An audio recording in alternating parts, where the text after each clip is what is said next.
Débrief FOMC et discours de Jérôme Powell, Ripple lance un nouveau stablecoin, enjeux et opportunités de cette fin de semaine. Bienvenue à toutes et à tous les amis dans cette nouvelle matinale trading. J'espère que vous allez bien. Vous l'aurez compris aujourd'hui, à nouveau pas mal d'informations à traiter, pas mal de choses à voir. Juste avant de commencer, comme d'habitude, je vous invite à vous abonner si ce n'est pas encore déjà fait. Et surtout, à nous rejoindre dans le serveur Discord. C'est là-bas que tout se passe. C'est gratuit, c'est public, c'est ouvert à tous. Vous avez tous les liens en bio et en description.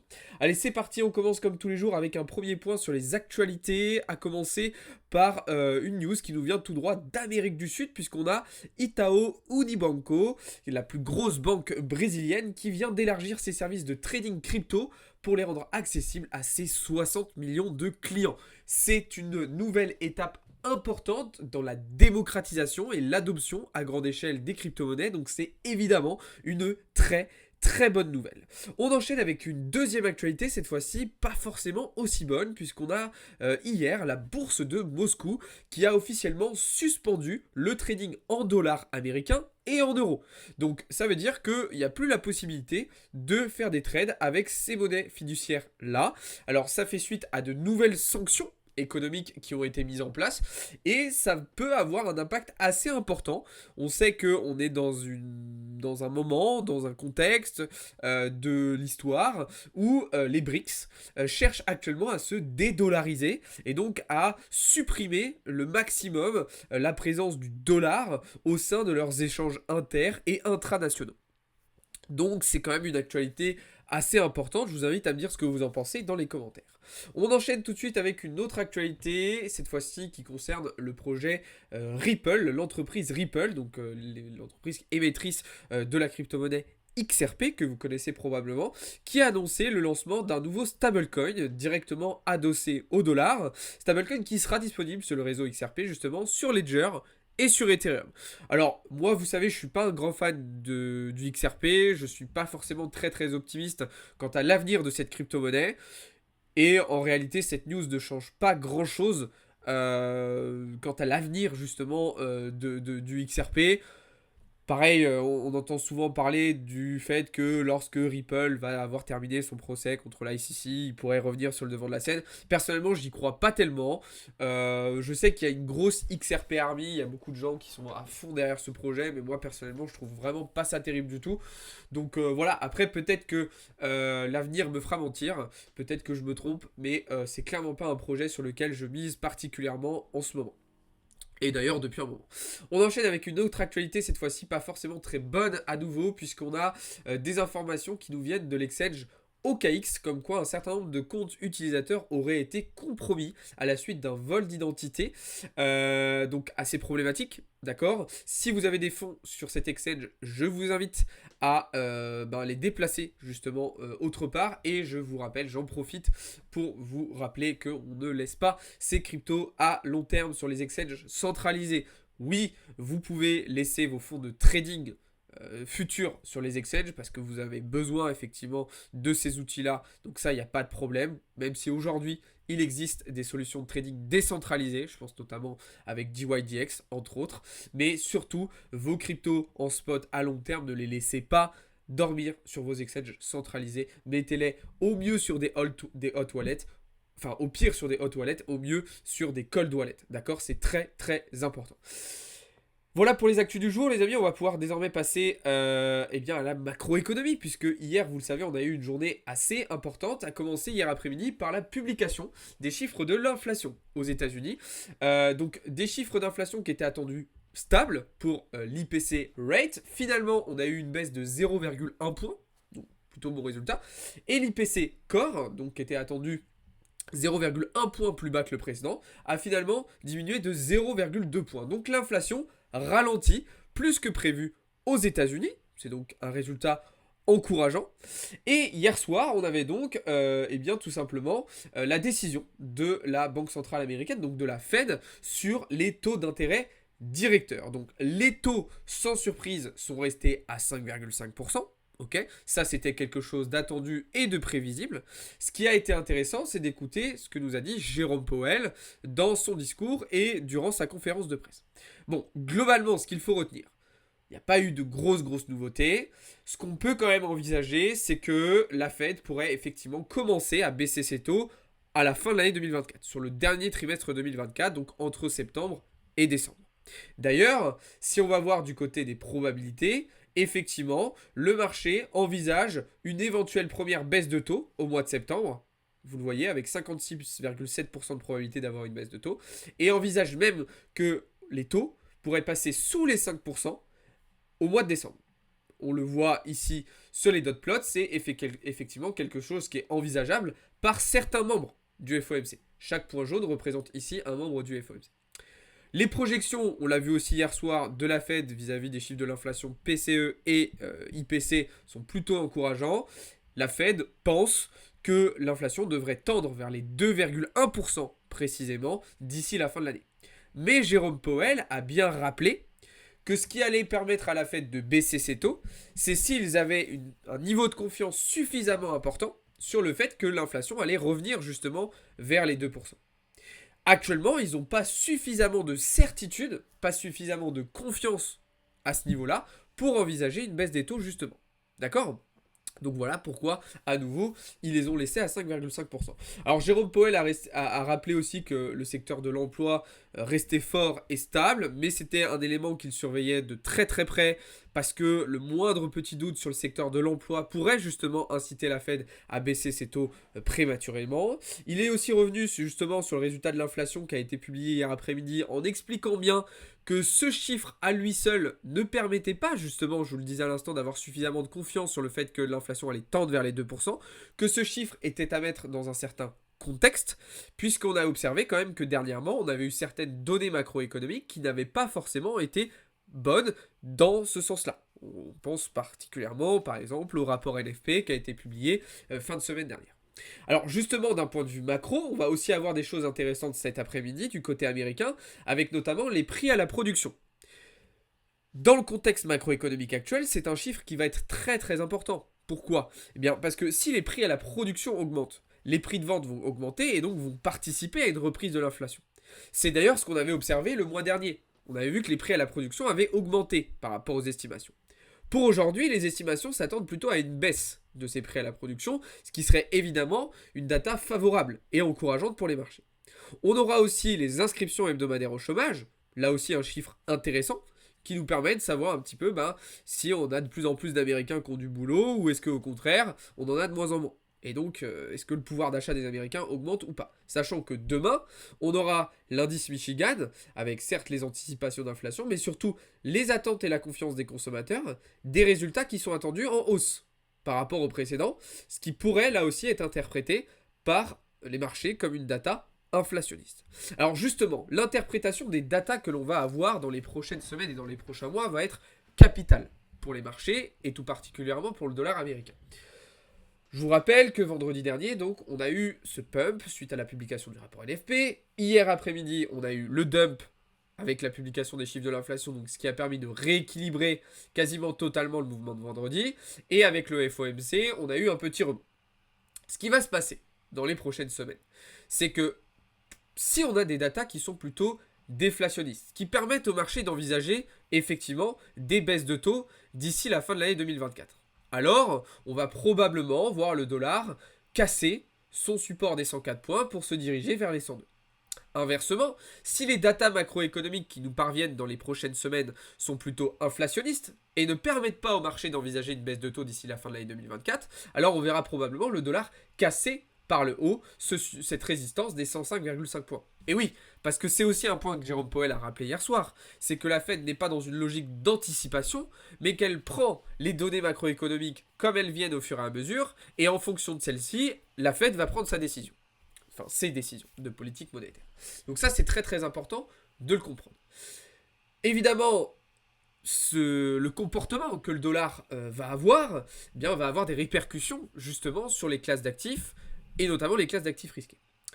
C'est la raison pour laquelle on a observé, alors c'est une des raisons plutôt pour lesquelles on a observé des comportements plutôt intéressants sur les indices américains, avec, vous le voyez ici, le Nasdaq, qui s'envole à toute vitesse, mais aussi le S&P 500, qui a eu un comportement plutôt intéressant, et c'est un peu moins vrai sur le Dow Jones, qui est l'indice américain le plus faible en ce moment. Mais ce qu'il faut bien comprendre, c'est que si justement on a une détente et que les marchés anticipent une baisse de taux d'ici la fin de l'année, ils vont pricer cette baisse de taux durant l'été. Ou inversement, s'ils pensent qu'il ne va pas avoir de baisse de taux à la fin de l'année, ils vont pricer le fait qu'il ne va pas en avoir, et donc les marchés peuvent retracer. En tout cas, sur les indices américains, pour l'instant, j'ai pas forcément de nouvelles prises de position en tête. Je regarde un petit peu ce qui se passe. Je vois que le S&P 500 a l'air d'être un petit peu au ralenti depuis quelques heures maintenant. Ça pourrait nous permettre d'envisager une petite phase de respiration, peut-être revenir tester les 5360 points. Pour autant, sur cette fin de semaine, je pense que je vais plutôt travailler les indices sur du scalp, sur des petites unités de temps, avant de repartir sur des plans swing à partir du début de semaine prochaine. D'accord? Donc on verra sur tout ça durant la session américaine cet après-midi, en live, comme d'habitude. Mais pour le moment, je n'ai pas forcément d'idée de prise de position particulièrement précise sur les indices. J'aurais plutôt tendance à vouloir, si je devais vous donner un petit peu mon biais, ça serait plutôt de vouloir vendre le S&P 500 et le Dow, et plutôt de rester sur de la continuation haussière sur le Nasdaq. Maintenant, le Nasdaq, c'est très compliqué de rentrer à l'achat maintenant, donc ce qu'il va falloir attendre, c'est profiter de certains replis pour justement essayer d'accompagner le momentum haussier, le flux haussier, le plus loin possible. Du côté des indices européens, on a eu des petits rebonds sur la journée d'hier. Pour autant, pas de changement. Je vous ai expliqué en détail mon plan sur le CAC et sur le DAX du côté allemand durant les prochaines semaines, vis-à-vis de ce qui s'est passé avec les élections européennes et de ce qui va se passer avec les élections législatives en France. D'accord? Donc ça n'a pas changé. Du côté du Forex, Euro-USD, étant donné que le dollar a corrigé hier après-midi, a rebondi sur la zone d'intérêt qu'on avait identifiée le mois dernier. Pour autant, toujours pas mal d'incertitudes selon moi. Donc pareil, un petit peu comme sur les indices américains, j'ai pas forcément de plan défini très très clair pour le moment sur EURUSD. Donc pareil, on va probablement plutôt essayer de le travailler sur des plus petites unités de temps. D'accord? Là, j'ai une petite idée qui est peut-être en train de germer dans mon esprit depuis ce matin. Ça serait d'aller chercher de la continuation haussière sur Euro-USD. Si on était amené à revenir tester ce niveau-là, voilà, essayer de travailler quelque chose dans ce sens. Ok? Mais c'est une simple idée pour le moment, rien de très concret. On verra durant la session US cet après-midi s'il y a quelque chose d'envisageable ou au contraire pas du tout. Ok? Sur cette fin de semaine, vraiment, je vais pas du tout être dans une optique de surexposition au marché, d'accord? Je vais plutôt être sur une optique de scalp, des positions à court terme, de la gestion active de position, et comme je vous le disais, vraiment repartir sur des plans swing début de semaine prochaine. Donc l'idée, c'est vraiment pas de se jeter sur tout ce qui bouge sur cette fin de semaine, c'est de faire les choses patiemment, intelligemment, prudemment. Du côté désormais des matières premières, le gold, qui nous a fait une superbe remontée depuis le début de la semaine, n'a finalement pas réussi hier soir à valider un retest bullish de cette zone de polarité. On est donc repassé au sein de cette zone intermédiaire, cette zone un petit peu d'incertitude. Donc on a quand même réalisé une très belle performance sur le gold avec, je vous le rappelle, la position que l'on a prise lundi après-midi durant la session américaine qui nous a permis déjà de venir chercher deux zones de TP intéressantes. Moi, je vous l'ai expliqué, sur du moyen terme, je reste dans une optique haussière sur le gold, d'accord? Mais force est de constater qu'on est quand même de retour dans une zone d'incertitude pour le moment, ok? Et du côté du pétrole, pas de changement, je suis toujours en attente de la mise en place de mon setup de continuation haussière. L'objectif pour moi, ça va être tout simplement qu'on vienne chercher cette FVG, retester la structure 4 heures pour ensuite aller chercher de la continuation haussière vers les 81, 83 puis 87 points sur l'US Oil. D'accord? Attention tout de même, je vous rappelle qu'il y a eu des changements importants d'un point de vue structurel autour du pétrole avec la fin du pacte pétrodollar, entre autres, et puis toujours des tensions géopolitiques au Moyen-Orient qui viennent compliquer un petit peu la lecture de ces matières premières-là. Du côté du marché crypto, désormais les amis, on a un marché crypto qui a repris des couleurs hier, lui aussi, suite à la publication des chiffres de l'inflation, mais un marché qui reste très hétérogène, comme vous le voyez actuellement à l'écran. Alors déjà, la première chose importante, c'est que après 2 jours de sorties nettes consécutives sur les ETF spot Bitcoin, hier, on est repassé sur une journée avec des entrées nettes à hauteur d'environ 110 millions de dollars. Ça déjà, c'est la première information assez intéressante. Alors, il faut savoir aussi que hier, on a pris une superbe position en scalp sur BTC. Je vous la montre juste ici. Hop.